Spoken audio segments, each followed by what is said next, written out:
Today is all about how to change the habit of a lifetime, because many times we are running around trying to sort things out in our life and we want to change something, but it can be quite difficult. And what can be really difficult is making the change stick. How many of us joined a gym in January and by the end of February we weren't going to the gym anymore, or we started a diet and actually after a while we've stopped the diet? It's very difficult in today's modern world to make changes. And in the old world, it was a bit simpler. There was less distractions. We had more time.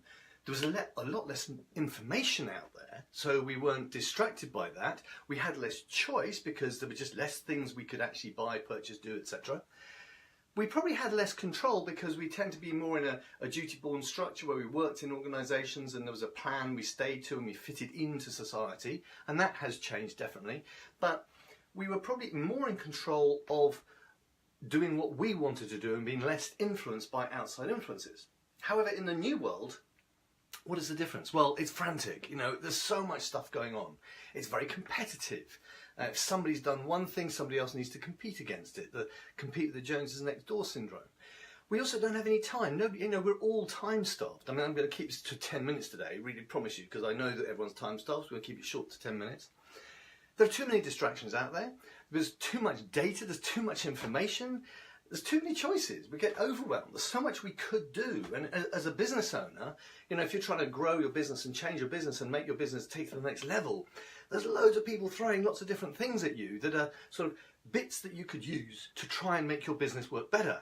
But the interesting thing is, none of that's going to really work unless you're clear about the change you're trying to make and what you're trying to do it for, because otherwise it's just going to be some stuff to do and the world's going to come along and we're going to be running around like headless chickens, and after a while we'll stop doing the new thing and revert back to what we were doing before. So if any of you have experienced that or have felt that and seen that in your life or in business, put a heart in there, put some love in there, put a comment in there, that'd be absolutely great. Now, the thing is, you may have heard me talk in previous videos about, we have this sort of situation where our perception of the world, we don't touch the real world, we touch our perception of the world. And our perception of the world is made up of our belief systems, it's made up of the stimulus around us, and it's made up of our self-esteem, what we believe about ourselves. And to make change effective, some things have to happen to make that work, because actually everyone normally in their normal everyday life walking around is going to resist the change. I just seen who's come on there. Hello, good morning, welcome, say hello, that's fantastic.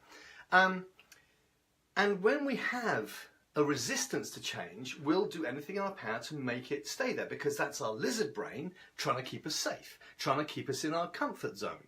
That's what the lizard brain does. If you're in the Facebook Live the other day, that's what we're talking about. Now, so if your lizard brain is trying to keep you safe and we're trying to change, which is push ourselves out of our comfort zone, we need to make sure that something is in place that can help us overcome that resistance.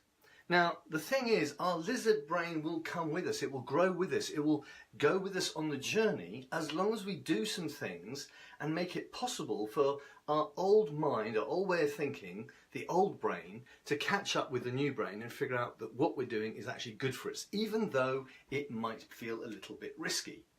So how do we contract really with the old brain to make sure that it's on the journey with us? So here's the thing. Effective change happens when our dissatisfaction about the circumstances we find ourselves in, multiplied by our vision for the future, where we're going, and also the clarity of the first steps we're going to take, when all of those combined are greater than the resistance to change, then we move forward. And we continue to move forward, and that change can stick. But, unfortunately, if we're sitting there trying to make change and we're not clear about those things and we don't have a clear vision of what's going ahead and we don't really understand the first steps, the lizard brain is going to kick in and it's going to get all fearful and terrified, and we're going to stop. We're not going to take the next step. We're going to avoid the change. And that's not what people want. So, what are the things we really need to put in place? Well, in this modern world, we're being told by the world that we should change. Our lizard brain is sitting there going, well, why do I have to? In the old world, if you were the young upstart, you wanted to change, and the community around you were saying, well, what are you doing that for? Because, you know, it's fine as it is. So the level of dissatisfaction today has grown dramatically because there's lots of people wanting to break out and do new things and take on new challenging things. That's really great. But the thing is, we have these fantastic ideas about things we're going to do, make a difference in the world, and we don't necessarily have clarity about the process of that. And so as it gets a bit tougher, we stop. Because here's the thing. When you start something off, you do lots and lots and lots of action. You really do lots of action. It's frantic. But the results you get are actually a poor return on the time you spend doing it. But as you get better, your action becomes more considered, it becomes more structured, and your results start to improve. And then as you keep on going, your focused action becomes really focused on what you're trying to achieve and why you're trying to achieve it. You get systemized, the processes get in place, and you start to get the outstanding results you wanted to get. But that is a process of growth and learning. You have to put some things in place. So what do you actually need to have in place? Well, first of all, let's focus on the dissatisfaction for a second. You need to be clear about why you're dissatisfied and what it is you want to get to. So why are you dissatisfied and what it is you want to get to? Because the thing we want to get to in life is the positive thing, the thing that's going to make a difference to us, the thing that's going to turn us on, the thing that's going to make us happy, the achievement we want to make. But we've got to know why we're doing it. Because if we don't know why, we can be distracted really easily. The second thing is we've got to have absolute clarity of the outcome we want to achieve. What is the outcome we need to get to? What do we want to do it for? And what does it look like when we get there? And the more detailed you can make that vision, the detail of what it is you're going to achieve by making the change, then your brain starts to help you. You start to work towards that. You start to think about it. If you believe in it, you've told the universe about it, and the universe is going to start putting things in front of you that's going to help you get there. And then the last part of it is being really clear about the first steps you're going to take. What are the baby steps that you're going to take that's going to start you on the journey to get into the change you want to get to?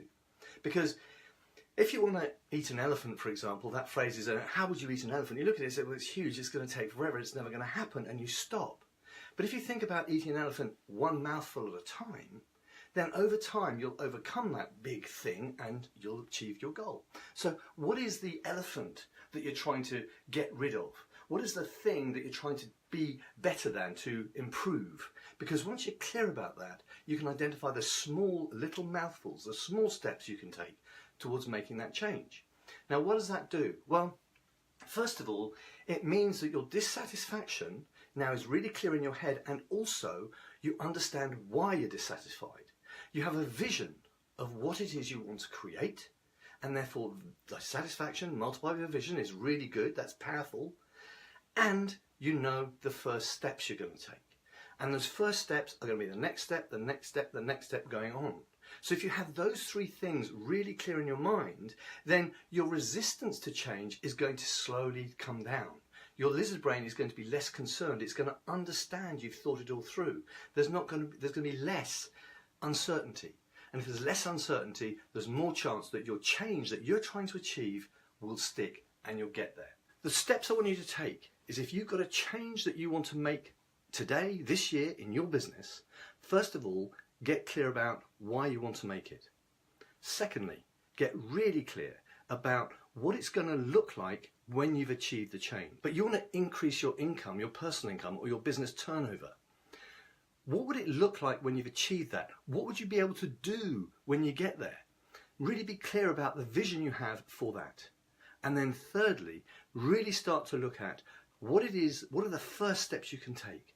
Who can you collaborate with? Who can you get to support you? Who can you tell that's going to can make you accountable for making the change happen? Get people on your side. Don't let the people out there, the naysayers or whatever it is, that saying, oh, I shouldn't do that or whatever, they're scared. Don't let their fear interrupt your change.